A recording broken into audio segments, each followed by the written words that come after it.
यहाँको परिचयबाट सुरुवात गरौँ न।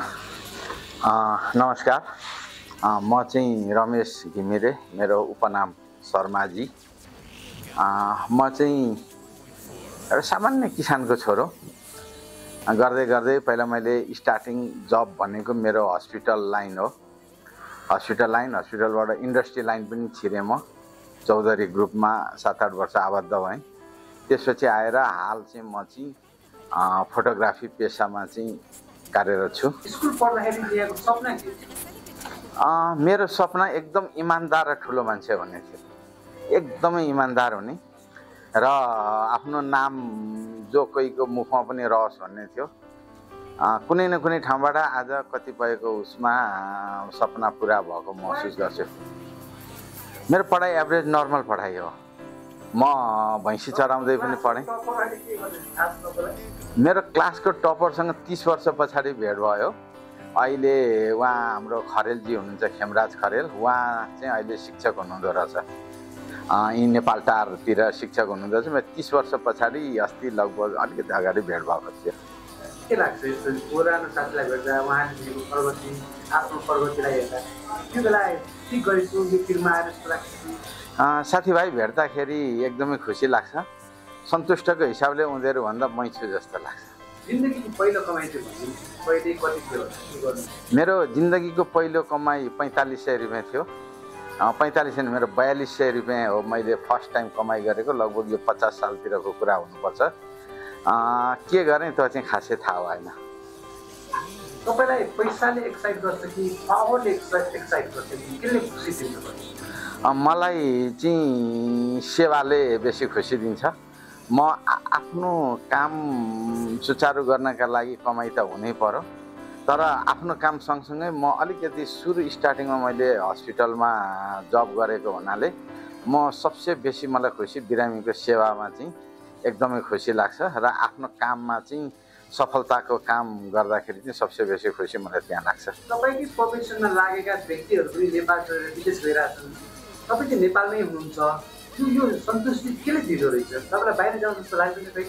कहिले पनि लाग्दैन मलाई बाहिर जाउँ जस्तो लाग्दैन। आज म नेपालमा छु, जुन ठाउँमा छु म सही ठाउँमा छु। मैले सिंहदरबारदेखि लिएर राजदरबारसम्म हाम्रो गभर्नरदेखि लिएर सबैजनासँग मैले काम गरेको छु। मलाई एकदमै ठुलो मान्छेहरूसँग मैले काम गर्न पाएको छु। मेहनतले होला, इमान्दारिताले होला एकदमै खुसी लाग्छ। मेहनत र इमान्दारीले यहाँसम्म पुरा कुरा गर्नुभयो। यहाँको लाइफको फिलोसफी चाहिँ के हो? यहाँ के कुरामा विश्वास गर्नुहुन्छ? म कर्ममा विश्वास गर्छु, इमान्दारितामा विश्वास गर्छु।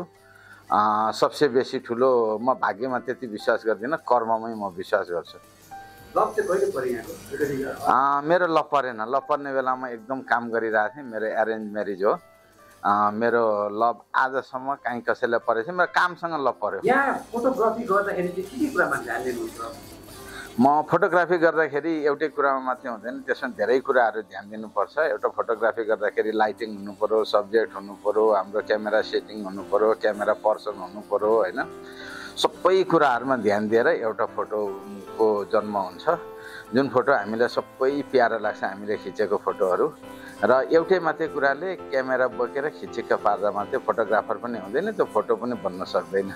रमाइलो कुरा सुन्नु, बाटोमा कहिले हिँड्दै राम्रै किनिदियो फोटो खिच्नु जस्तो लाग्छ लाग्दैन? अथवा राम्रो लोकेसन देख्ने फोटो सुट गर्न पायो लाग्छ लाग्छ?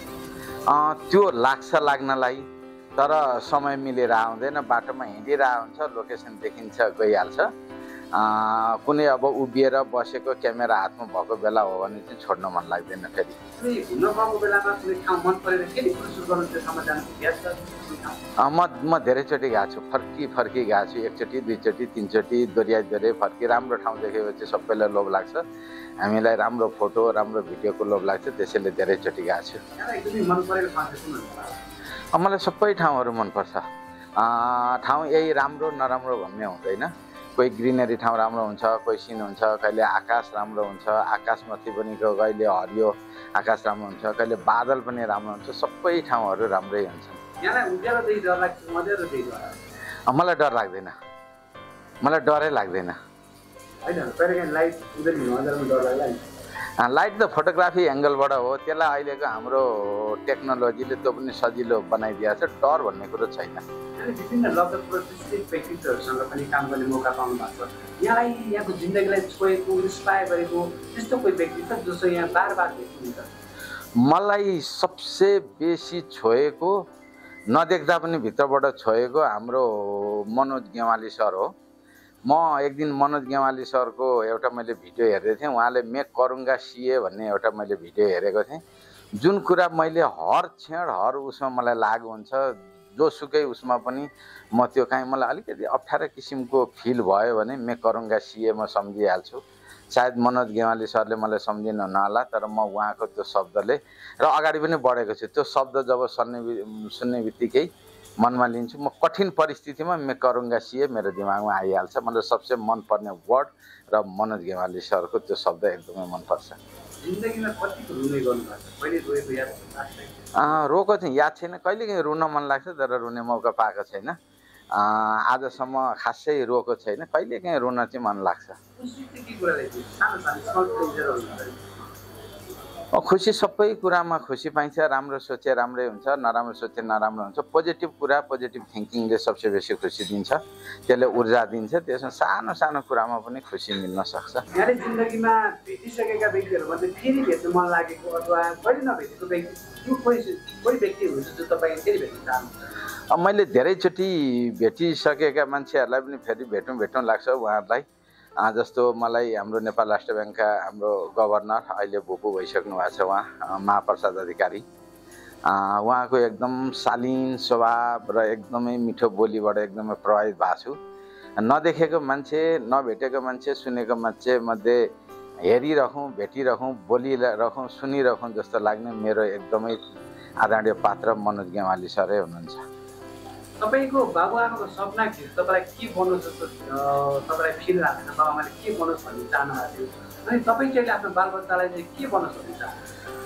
मेरो बुवा आमाको सपना त्यत्रो धेरै ठुलो थियो जस्तो लाग्दैन, किनभने एसएलसी पास गर्छ, एका ठाउँमा काम गर्छ भन्ने थियो होला।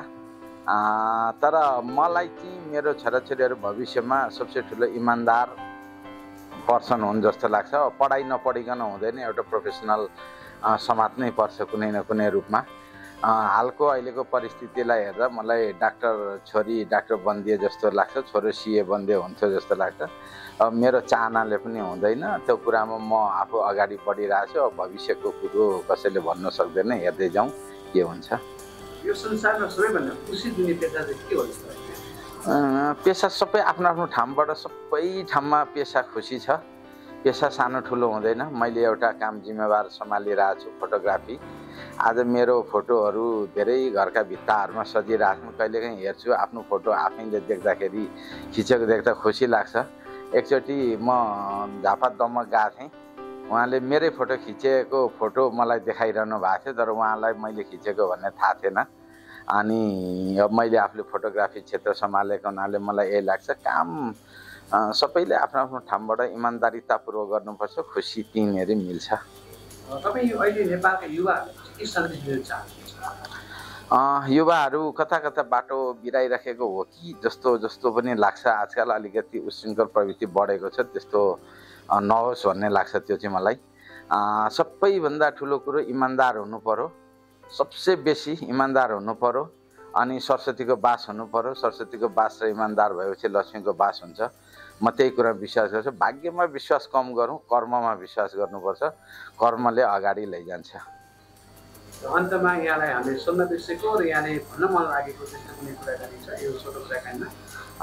त्यस्तो त केही छैन। म त अब मैले जति बेला पनि त्यही कुरो दोहोऱ्याइरहन्छु। सबै मान्छेहरू इमान्दार भइदिएदेखि कस्तो चाहिँ हुन्थ्यो जस्तो लाग्छ। मैले चिनेका मान्छे पनि इमान्दार भइदिउन्, नचिनेका मान्छे पनि इमान्दार भइदिउन्, युथहरू सबै इमान्दार भए, सबैले आफ्नो क्षेत्रबाट इमान्दार भइदियो भने संसार कति राम्रो हुन्थ्यो होला जस्तो लाग्छ।